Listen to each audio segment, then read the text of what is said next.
Hazır biz Speechmatics degan bu şirketning Uyg'urcha ovoz sunush sistemasini sinab bakmoqchi. Hazır men o'ng tarafda Uyg'urcha tekst bor. Bu yoqda birisi bu tekstni o'qib berdi. Bu yoqda o'qigan tekstninki shu vaqtdagi Uyg'urchasini shu sistem ovozni tekstga aylantirib berdi. Hozir boshlaymiz. Hamza qani boshlaylik. Meni besvetdan mikrofonni otibstiki.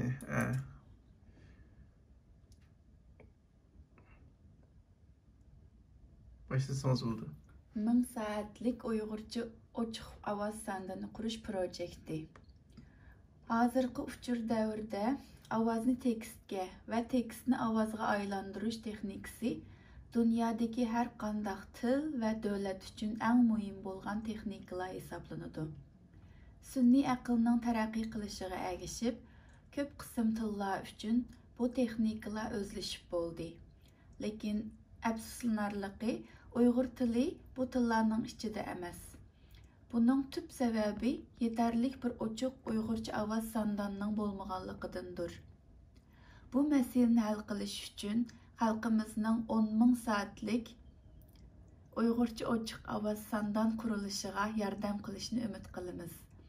Hozirgacha 200 dan ortiq nomsiz fidoyilarning yordamida toplam 24 saatlik ovoz sondini qurib chiqdik.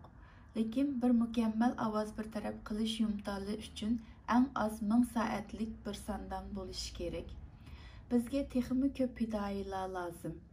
Biz sizning bizga ovozingizni i'ona qilishingizni yoki i'ona qilingan ovozlarning to'g'ri xatoligini tonib berishga yordamda bo'lishingizni umid qilamiz.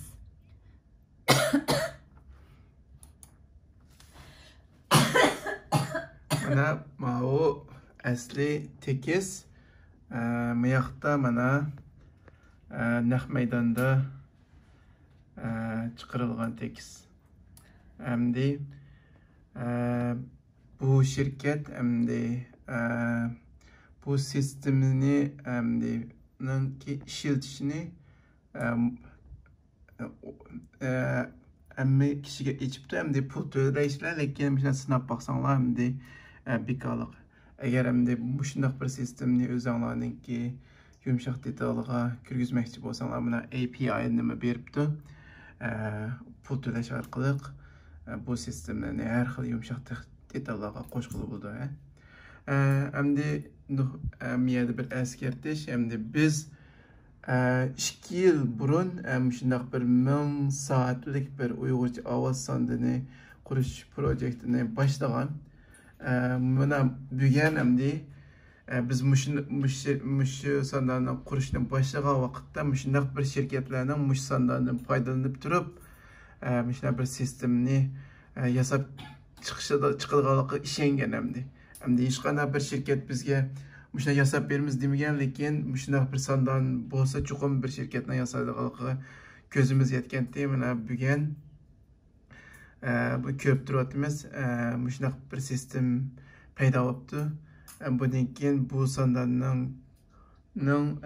cho'ng'ishiga ergashib, hozir bu sondon 140 soatga yetib qoldi. Agar 1000 soatga yetganda, menimcha bu sistemlar tixmi ilg'orlashadi. Faqat bu Speechmatics ham ko'rmaymiz. Google, Facebook, Meta, Apple shirkatlarining Uyg'urcha ovoz sunish texnikasini o'z sistemasiga qo'shilganligiga 100% men ishonaman. Agar bu projega, bu sondonga yordam qilishni o'ylashgan bo'lsangiz, Common Voice Uyghur Dataset deb izlasangiz topalaysiz. Men shu videoning ostiga munosabatli uchurlarni qo'yib qo'yman. Shu yerda yordamchi bo'lsangiz bo'ldi.